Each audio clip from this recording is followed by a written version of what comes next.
This episode is brought to you by the world-renowned blog, Inshallah and Other Confessions.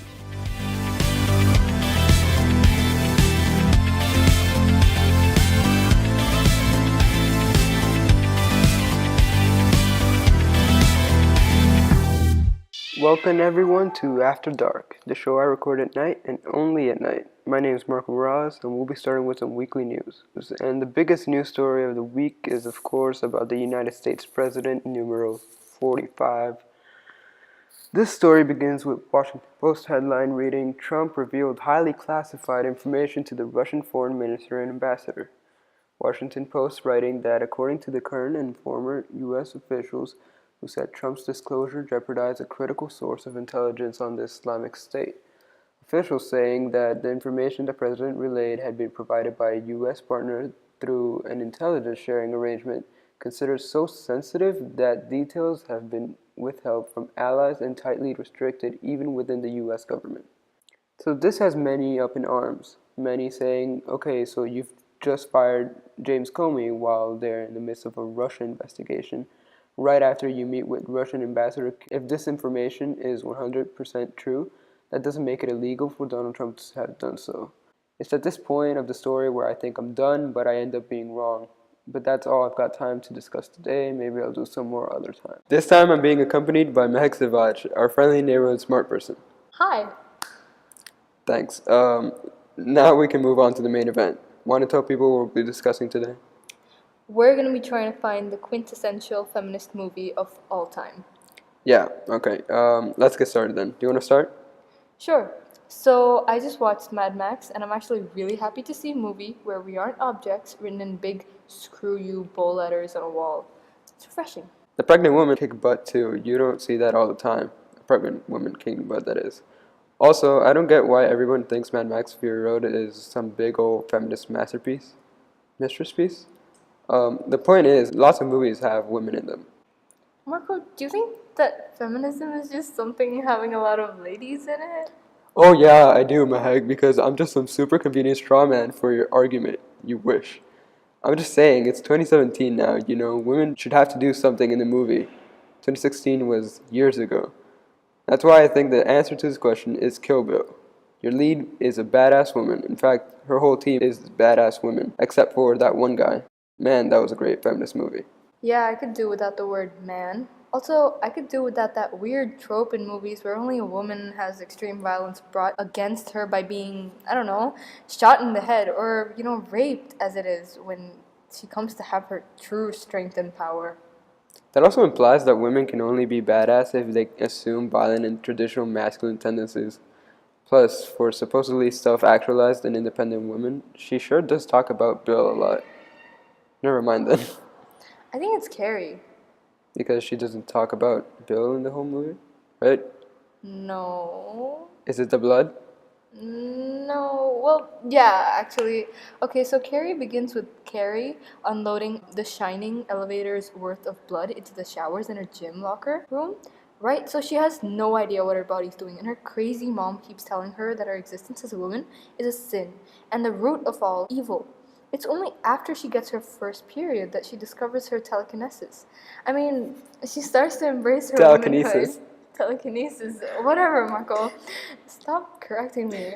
I mean, she starts to embrace her womanhood, becoming what she truly is, which is a badass. Her mom's emotional abuse doesn't affect her anymore. Yeah, okay, the source of her power is her femininity instead of some horrible tragedy, but she's still adopting a masculine role as soon as she gets mad and kills everyone. And isn't the bloody woman revenge prom thing a little on the nose for a PMS metaphor? As nice as it is seeing a woman just owning being covered in blood, I get more excited about movies that teach me feminism when I don't even realize it. Sneaky feminism. Like movies where women are thieves? No, sneaky feminism, not sneaky women. Besides, women don't need to steal and kill to be badass. Just give them an interesting and diverse cast of female characters that doesn't have to resort to violence to be badasses. Like that one cartoon, Animaniacs. I love that. She's adorable and she's clever. She's not afraid to speak her mind. She's great. Ooh, I remember that show. And that squirrel. Slappy. What? That's her name, Slappy Squirrel. Oh, okay. Well, Slappy's Girl is great because she shows women that you don't have to be happy and cute all the time. And Minerva Mink and Marita Hippo, I mean, these are two women completely owning their sexuality, but they both have wildly different body types. Not to mention Rita the cat, who was in a very meaningful platonic relationship with a male who is a dog. So romance wouldn't even be a good idea. She even sings an entire song about not wanting to have children, and how her biological clock shouldn't dictate her reproductive choices. You've put a lot of thought into a kid's show, don't you think? Yeah, I have a lot of free time to think about stuff. Well, what about the nurse? Isn't the whole point of that character about how hot she is? That's not very feminist. But she's also incredibly smart, and her sexuality isn't the entirety of her character. Look, if you want to be Minerva Mink, a woman who steers into her sexuality at every pass, you can do that. Or if you want to be a brainiac who happens to be incredibly attractive, you can do that too. Yakko and Wacko sing an entire song about her academic accomplishments and her amazing personality. Exactly, just another example of a woman needing approval of a man. She doesn't need it, she just likes it. There's nothing wrong with wanting to be desired. In Animaniacs, every age, size, and degree of sexuality is represented, and they're all winners. A positive identity character for everybody, except the men, who are always depicted as drooling idiots. Oh wait, no, the chicken. Huh. I guess they really do capture every man. That's why I always liked Johnny Bravo. I mean, even though he's hunky and assertive, which is what the media tells us a man should be, he still fails miserably anytime he tries to hit on a woman. Ooh, there's this one episode where he gets transformed into a woman and learns a valuable lesson. It's like that one video of the woman walking through the streets of New York for 10 hours, except 10 years earlier, and also an episode of Johnny Bravo. The episode even ends with a whole song about how great strong women are. Clueless, too. Hey, I'm trying, okay? No, Clueless. Clueless about what? Changing a tire?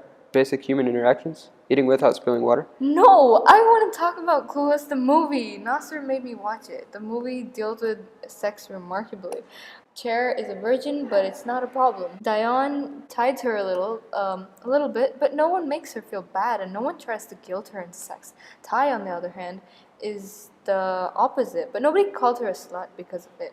At the start of the movie, Dion and her boyfriend haven't had sex yet, but at the end they make the mature decision. But at the end of that movie, she gets the guy. I thought that was bad. No. Cher getting with Paul Rudd, that's like a completely separate thing that had nothing to do with her as a character. She didn't need to be saved. Her whole mission, the entire movie, was to help everybody out to the best of her ability. She's confident and isn't afraid to stand up for herself and what she knows. Yeah, and that's sneaky because it's dressed up in pretty girls talking and wearing their knee-high socks and Aaliyah dresses. Well, what's an Aaliyah dress? As in Aaliyah, the Italian courtier. I learned a lot from Clues.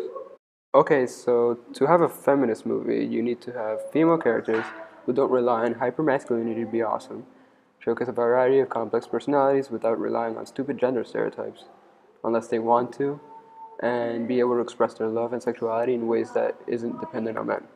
To start, but yeah. Okay then, I got one. I bet you don't. Super Troopers. See, you mean the most feminist movie you can think of is a comedy with six guy highway patrolmen? Think about it though. Ursula is a police officer, yet she's stuck on radio duty because she works with a bunch of aggro idiots. However, she organizes the big drug ring bust at the end of the movie so well that even though the guys are really drunk, everything still works. I always loved that she wasn't a wet blanket when it came to messing around. Ugh, I can't believe you actually got this. It's not fair that you won this because you picked yours last. You learned what feminism was over the course of this conversation. First of all, not a competition, and second of all, I believe I should thank all who are listening, and Mehak, please tell everyone how they can find you. Nowhere. Oh yeah, you don't have a phone. You don't even have Facebook. Yeah. I guess they can find you in the real world, bump into you around. Find me around. Big thanks to Mehek for being our guest today, and now we can move on to the next segment, what I'm reading. This week I finished two of the comic series I've been trying to finish for years now. I started Invincible like 2 years ago actually, and it's 136 issues, and I took a break for a while, but now I got back into it and finally finished it. Now we're going to do letters from our audience. Let's start with Why do you think that male actors get paid more than female actors? I think it has to do with the fact that men are seen more in movies, which means that more work equals more pay, but that's a whole nother problem. Okay, now we'll move on to. Okay, so what are some subtle forms of sexism in movies that people don't always catch? I mean, there's a lot of things to do with characters, like, for example, the damsel in distress character, which is incredibly overused, and other things like that. Now that letters are done, that signals the end of the show. That's all I have for you today, but tune in next week for a completely different topic. Thanks for listening, and as always, good night.